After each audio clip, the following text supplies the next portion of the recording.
अभी जिस टाइम मैं ऊपर आया हूँ 3 बज रहे हैं और बिल्कुल वेस्ट वाली साइड पे ये आपको जो ब्राइट स्टार नज़र आ रहा है, दर हकीकत ये जुपिटर प्लैनेट है। और बिल्कुल इस सिमत में अगर हम ऊपर की तरफ कैमरे को थोड़ा सा ऊपर की तरफ मूव करें ना, तो ये आपको एक स्टार नज़र आ रहा है। ज़रा मैं क्लोजअप भी करके दिखाता हूँ। ये एक स्टार ही नज़र आ रहा है आपको, लेकिन ये एक स्टार नहीं है, ये बेसिकली 4 स्टार है जो एक दूसरे के गिर चक्कर लगा रहे हैं। आज हम इस स्टार के ऊपर बात करेंगे और इस स्टार का नाम है रेगुलस। और ये स्टार हमारी जमीन से अप्रोक्सीमेट 79 लाइट ईयर दूर है। मीन्स कि अगर आज ये हमारे स्काई से या स्पेस से डिसअपेयर हो जाए या ये खत्म हो जाए तो 79 ईयर लगेंगे इसकी रोशनी को हमारी जमीन तक पहुंचने में। मतलब कि इसके खत्म होने के तकरीबन 80 साल बाद हमें जाके पता चलेगा कि ये स्टार जो है वो खत्म हो चुका है। तो अगर हम इस स्टार के एपरेंट मैग्नीट्यूड की बात करें तो वो 1.4 है।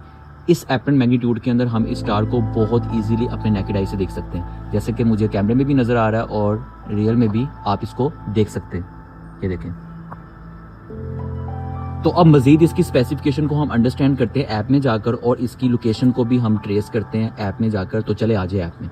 तो ये आ गया आपका भाई ऐप के अंदर, आप मेरे हाथ से देख सकते हैं एज इट इज जो है वो वेस्ट वाली साइड है, और ऐप के अंदर भी देखिए उसी जगह पे ये अलाइनमेंट के साथ जुपिटर को दिखा रहा है। तो अब जाहिर बात है कि ऐप के अंदर बहुत ज्यादा स्टार है जो कि हमें नेकेड आई से नहीं भी नजर आते हैं, तो वो इधर विजिबल है। तो अब इनमें सर्च करना थोड़ा मुश्किल होगा, तो हम ऐप के अंदर उस स्टार को ट्रेस करते हैं, सर्च करते हैं। तो ये देखिए फ्रंट पे आ गया। तो ये बेसिकली लियो कॉन्स्टेलेशन के अंदर ये स्टार आता है। जैसे मैंने आपको बताया कि इस टाइम जिस टाइम पे मैं ऊपर आया हूँ तो बिल्कुल जुपिटर से थोड़ा सा ऊपर अगर आप आएंगे तो ये स्टार आपको मिल जाएगा।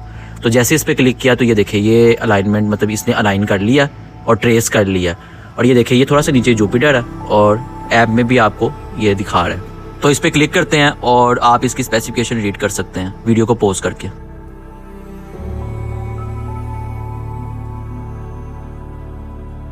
तो सबसे पहले अगर हम बात करें स्टार के मास की, मतलब कि स्पेस में इसका वजन कितना है। जैसे जमीन के ऊपर हम खड़े हैं, अर्थ के ऊपर हम खड़े हैं, तो हर इंसान का अपना अपना वजन होता है। ऐसे ही स्पेस में किसी स्टार का भी वजन होता है, और उसी वजन की वजह से वो स्टार अपने इर्द गिर्द छोटे ऑब्जेक्ट्स को या स्टार्स को या प्लैनेट्स को इन्फ्लुएंस करता है। जैसे कि हमारा सूरज जो है वो हमारे सारे प्लैनेट्स को इन्फ्लुएंस कर रहा है क्योंकि उसका वजन है, और वजन की वजह से ही वो अपने गिर्द सबको इन्फ्लुएंस कर रहा है, अपने गिर्द जो है वो चक्कर लगाने पर मजबूर कर रहा है। तो उसी वजन को हम कहते हैं मास। और इस स्टार का अगर हम मास की बात करें तो ये हमारे सूरज कंपैरिजन में 3.5 गुना ज्यादा है। इसका मतलब यह है कि हमारे सूरज की तरह 3 सूरज को अगर एक जगह पे अलाइन कर दिया जाए तो उतना वजन इस एक स्टार का।